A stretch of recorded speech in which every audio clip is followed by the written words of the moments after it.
You've always been told that hunger means empty, no fuel, no energy.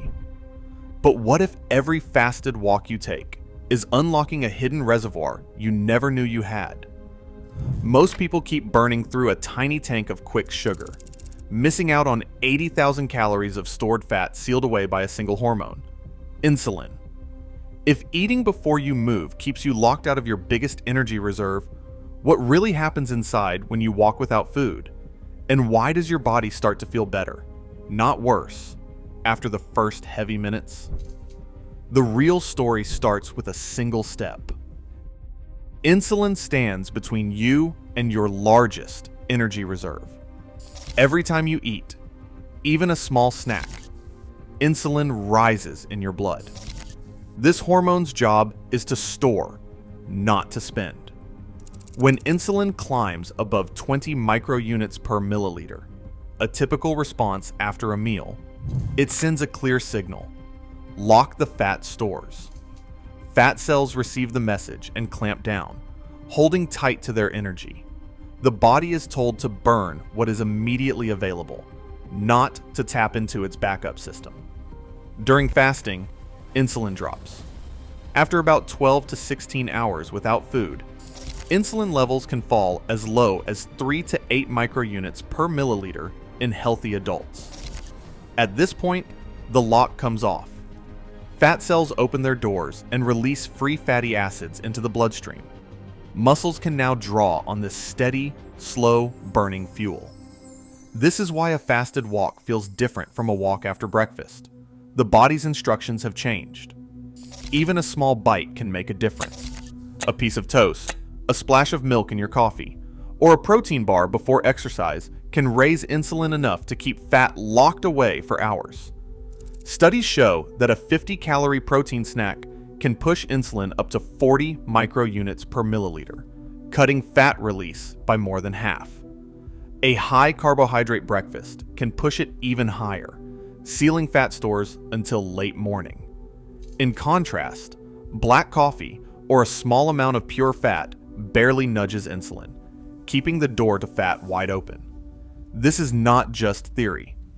Lab measurements confirm that when insulin is high, the enzyme responsible for breaking down stored fat, hormone-sensitive lipase, gets shut down. Fat cannot leave the cell, and muscles are forced to rely on whatever sugar is left over from the previous day. That is why, if you eat before you walk, your body never learns to switch fuels. The big tank stays locked, and you keep running on fumes from the small one. Insulin does not just manage blood sugar, it is the gatekeeper of your energy. Choosing to walk fasted is choosing to lower insulin and unlock the energy you already have.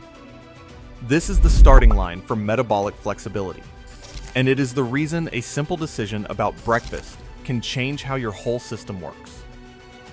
Imagine your body as a hybrid car with 2 fuel tanks. The first tank is small and easy to reach. It is filled with glycogen, a form of sugar stored in your muscles and liver. This tank holds 2,000 calories, enough to power a brisk walk for 90 to 120 minutes, or to sprint through a short burst of activity. It is quick, convenient, and usually the first to empty out. Most modern routines keep us running on this small tank, refilling it meal after meal. But there is a second tank, hidden in plain sight. This one is massive. It is your body fat, an energy reserve that is not just for emergencies, but for everyday movement. Even a lean adult carries around 80,000 calories in this big tank. That is enough energy to walk from New York to Chicago without a single snack. The problem is, this tank is locked tight whenever insulin is high. Only when insulin drops low, like after an overnight fast, does the key turn and the big tank open. Walking taps into these tanks differently than other forms of exercise. At a gentle pace, your body prefers to burn fat for fuel.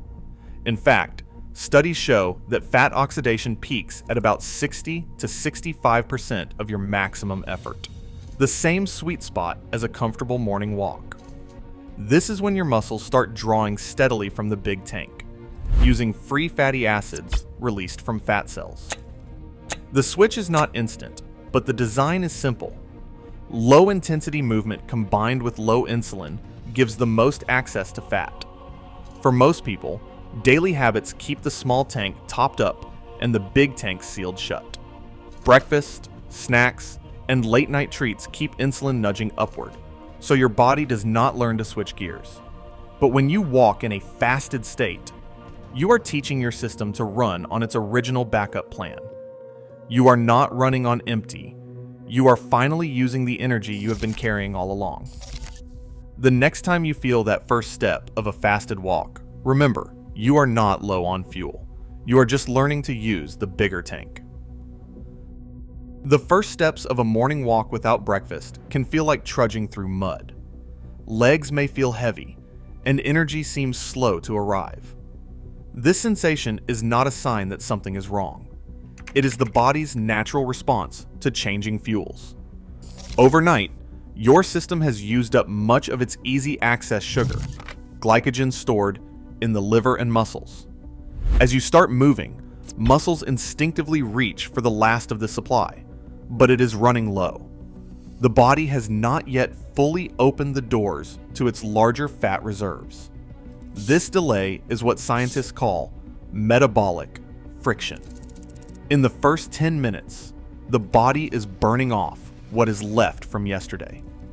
Free fatty acids, the energy from stored fat, take a little time to enter the bloodstream and reach working muscles. During this lag, the brain and muscles may signal discomfort or sluggishness. It is a bit like an engine sputtering as it switches fuel tanks. Research confirms that fat oxidation ramps up gradually. After about 10 minutes of low-intensity movement, fat begins to flow more freely, but there is a window where the body is in between fuels. This is why the early minutes can feel like a slog. For most walkers, this heaviness fades as the body completes the switch. The important thing to remember is that this phase is temporary. The discomfort is not a warning light. It is proof that the system is preparing to draw from the big tank. Sticking with the walk is how you teach your body to get better at this transition, making future walks feel easier and more natural.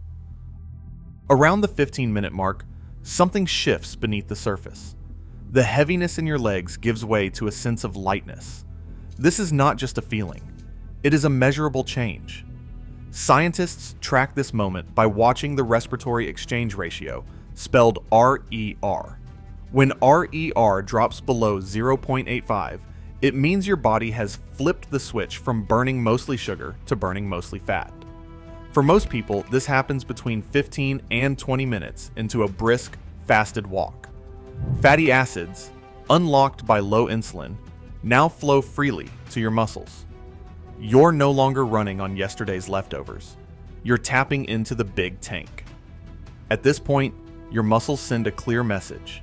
They are being used, and they are needed. Low-intensity movement, like walking, signals the body to preserve muscle tissue. The mTOR pathway stays active enough to keep muscle intact, while the real burn comes from fat.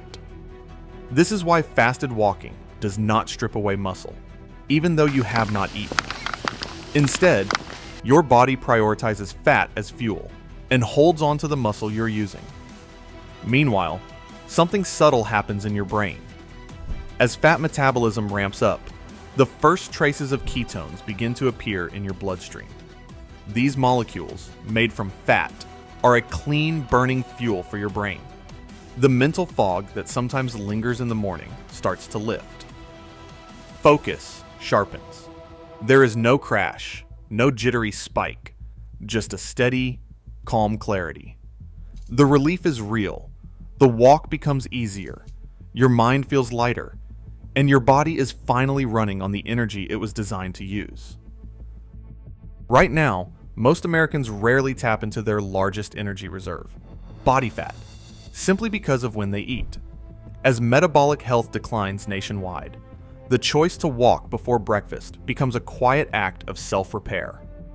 In a world of constant consumption, restraint is its own kind of freedom.